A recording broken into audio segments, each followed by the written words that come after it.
Hi everyone, welcome to our 6th episode. In this video we are going to continue writing our driver control routine, and specifically we're going to add our lift and our intake to the base control code that we wrote in the last video. And it would be nice if I had like a dedicated robot that was like really simple just for making these videos, but instead all I have is our in the zone robot, which is still just fine because it has the same kind of things that pretty much every VEX robot has every year. It has a drive, which we saw in the last video has 4 motors, and then it also has a lift. Specifically, it happens to have a chain bar, but it's same for programming. Any lift doesn't really matter. And then it has an intake, and specifically this one has a roller intake. And then it also has some other subsystems that are more specialized to in the zone, like it happens to have 2 lift, 1 for mobile goal also. But we're just going to talk about the chain bar lift and then the intake for the cones in this video, because those are basically the same subsystems that every VEX robot every year pretty much has. And the concepts that we use to program those then can be used to program whatever unique subsystems you have anyway. So let's take a look at what we're going to do with our code. So here we have the arcade drive code that we ended with in the last video. Kind of wish it were tank drive code because I like that better, but we'll just leave it with the arcade drive for now. And so above this, because I happen to have some extra space here, we'll write our lift control code first and then our intake code. You could just as well do it below, like we said before. The blank lines, the white space in your program doesn't matter, and also the order in which we do this doesn't matter. You could do it down here, or you could do it up here. Just make sure you do it inside this these curly braces that are associated with while one. We'll talk about what that means later, but just make sure you do it in here like I'm doing. Okay, so for the lift. In a previous video, we did something like, in the controlling the robot with the controller video, we did something like this. So we had, let me do motor 1, and then we learned that joystick get digital was the command for all the buttons on our controller. So that's what we're going to want to use to control our lift and our intake are the buttons, not the joystick axes. And we learned the first number was the controller number, so our primary controller is 1, and then the button group was the next number. And so, for example, 6 is the group on the front right of the joystick controller. And then we had the special term which described which directional button we wanted, and this obviously would be the up button. And so in the last video we used this code, and then we multiplied this by 127 because it would give us either the number 1 or the number 0. And we multiplied it by the number 127 to give us the number 127 or the number 0. And this was great. It allowed us to turn the motor on and turn it off just by pressing a button, or by holding a button down, really. But the problem is, we don't need our lift to just be on or off. We need it to also be able to go backwards. And so the question is, how can we have it go backwards? And one solution to that would be to use the same method that we used down here, where we added another joystick button to our first one. So this will let it go forwards or be off, and so we could add another one like this. Actually, I want to copy and paste this one. That'll let it go backwards. So I'm going to do minus for backwards, and then we'll change this to the down button.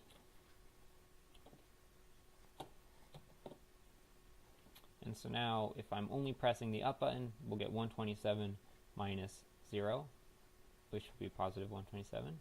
If I'm only pressing the down button, then we would have 0 minus 127, so negative 127. And if I'm pressing neither, I would have 0 minus 0. If I'm pressing both, I would have 127 minus 127, which is also 0. So anyway, just like looking at this, it sounds like it should probably work out pretty well. So let's see how this goes if we put it on our robot. And right now I just wrote it for one motor, and the lift has 4 motors, so the lift itself won't really be able to be moved just by one motor, but we should at least be able to see it turn. So let me build this, and let me get the robot plugged in.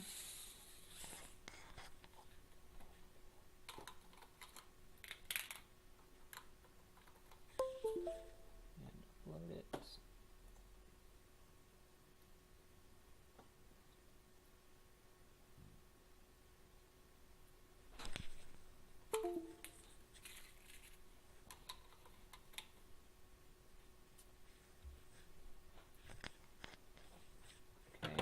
Switch to the camera.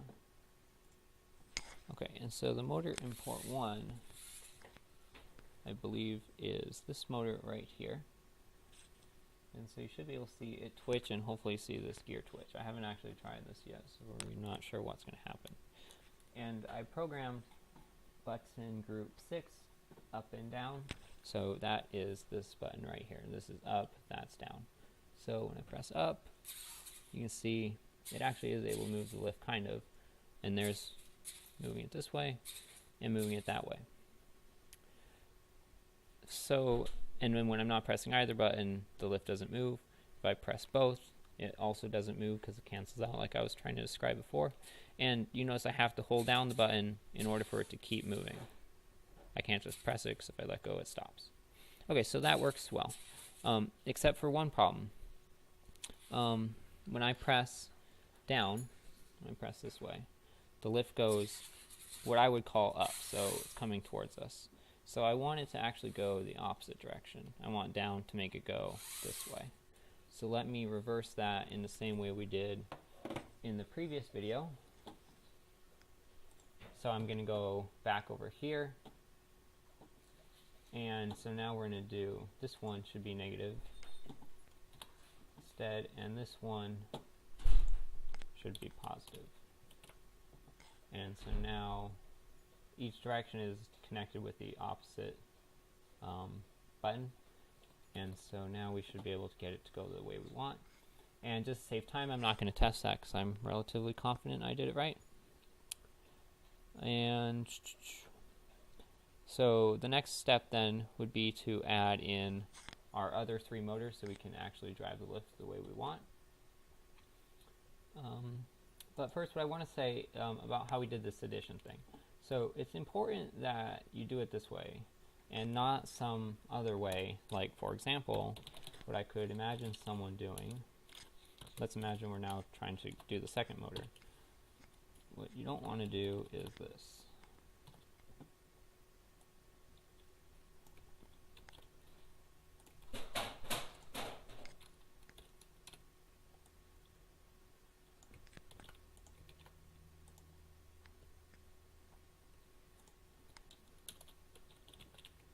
So you see what I did here is I have 2 separate motor set commands for the same motor, and I have 2 different buttons attached to this. And like without like a lot of experience, you might think that this would do the same thing as what this did up here, but it doesn't. What actually will happen is that these 2 commands will fight each other, and you'll get your motor really, it'll be twitching, basically is how people usually describe it. And then there's all these like questions on the Vex forum and stuff where people are like, how come my motors are twitching? And it's usually, or oftentimes, a problem where they have done something like this in their code, where they have 2 motor set commands fighting each other. So don't do it this way, this is bad, no. So instead we want to do it the way we did up above with the addition. And so before, with our drive, we wanted it to be controlled by 2 separate joystick axes, but this we just want the whole lift to be controlled by 1 button, because it wouldn't really make a lot of sense for us to be able to control different lift motors separately, because they're all connected to the same thing. So motor 2 is the, let me show you, and my mouse is acting up. Motor 2 is this one right here. So they're both attached to the same gear, and so now when I test this code, you should hopefully see this whole half of the lift moving nicely. But what I'm not sure about is that this motor might need to be reversed with respect to the other one, and so they might actually, each motor might fight the other one.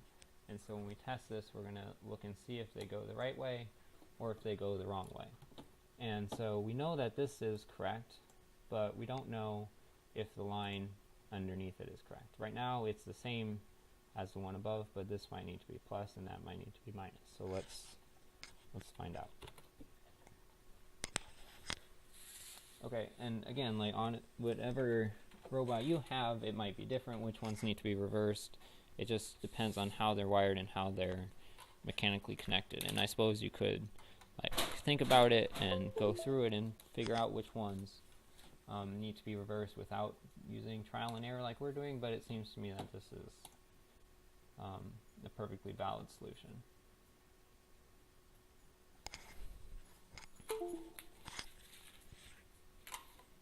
Okay, so uploaded the code, and now let's see, you guys the camera.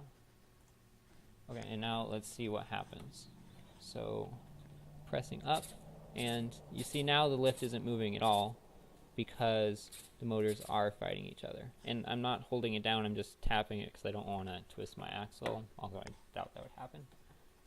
So we need to fix the code. So let's reverse this second motor here. So now plus is minus and minus is plus, and build it.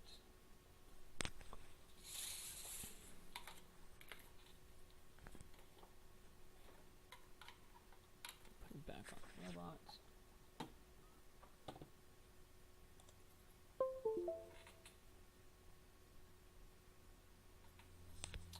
Done.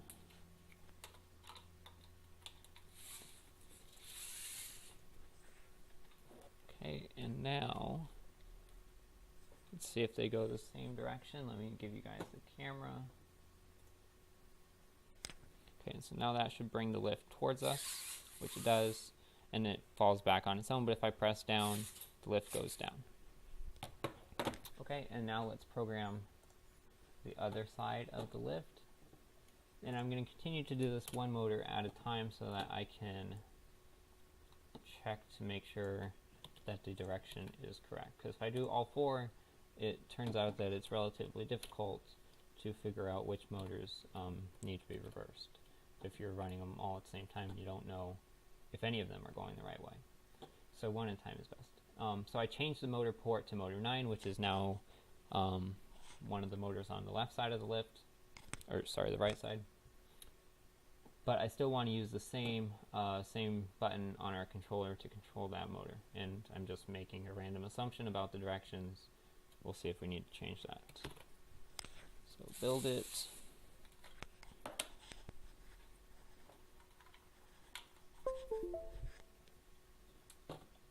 And upload it.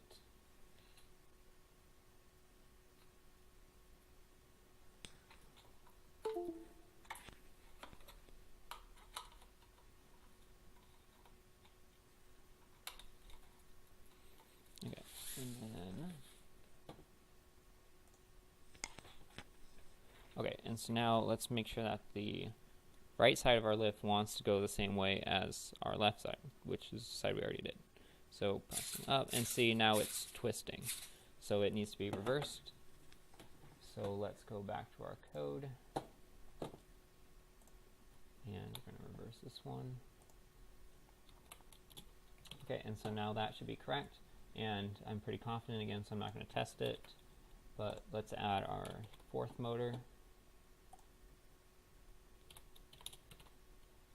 And so these two motors, the two left side motors had to be reversed relative to each other. So I'm relatively certain that these two also will have to be reversed relative to each other. So I'm just going to do that right now. So hopefully when we test this, it'll work the first time. Okay.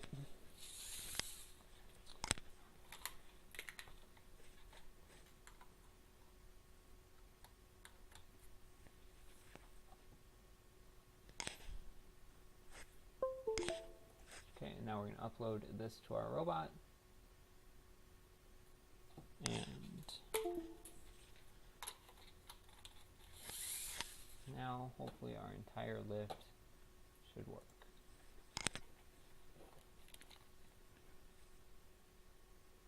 So I'm going to press down and it should come towards us.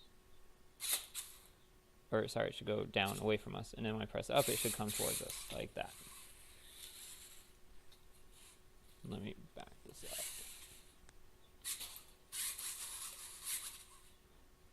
Okay, so there's here, and that's the other way. And you notice, sorry, I know that's out of the picture. It's really long arm. You notice that if I try and just like have it stop somewhere, like right there, it just falls back down, because when we set the motors to 0, the weight of the lift pulls it down. And this one even has some rubber bands on it. They probably need to be retuned because they're a little bit stretched out, but even with that, the arm still falls down. And so in the future, we'll look at how we can prevent that from happening, because it, in a lot of cases, is not very convenient. It makes it rather difficult to drive the robot when it's always falling down on you. So we'll look at how we can stop that. But otherwise, so now our lift moves in the direction that we want it to just by pressing one button on the controller. Okay? And so now let's add our intake into the mix, and it's going to be much the same as our lift. The intake on my robot, the roller intake, is just controlled by, it's just powered by one motor, and I really don't know what port it's in, other than that it's not in one of the ports we've already used, so it's either 5 or 6, I guess. So let's arbitrarily start with 5 and see what moves. So for the intake, we want it to also be controlled by a button, and I want to use the up-down buttons in group 6, or not group 6, sorry, we already used group 6. Group 5, which is the buttons on the other side of the controller.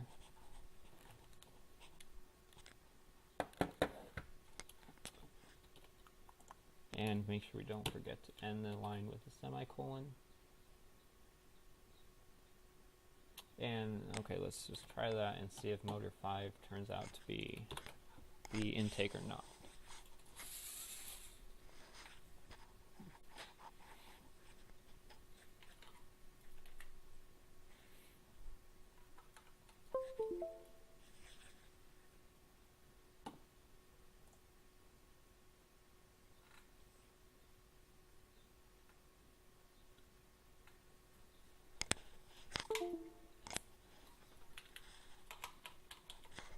Okay. And so button 5 is now the up down on, or yeah, on the left side of the joystick. And so let's see, can you see the intake? Let's see if that makes the intake move. No, it's actually something else. Okay, so it must have been button 6 instead. Or sorry, not button 6. I'm getting mixed up between the buttons and the motor because they were the same number. So it's motor 6, not 5.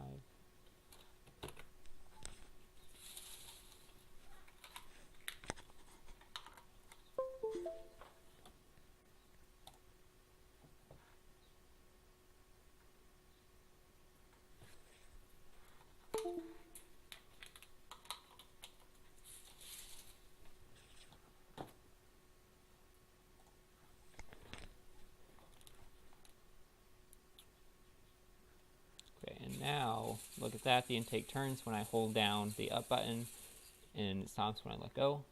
And if I press the down button, it'll turn the other direction. Up, down, down. Okay, and so there's our intake for you. And so now, by the way, so we wrote all these in the same file. We just wrote one before the other, like all the lines of code. So we still have our driver control, our K drive code, and we still have our lift code all on the robot here. So now that's it. We can drive our robot. We control all of its little subsystems.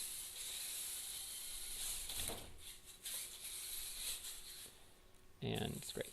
Intake, lift. Okay. So that concludes this episode.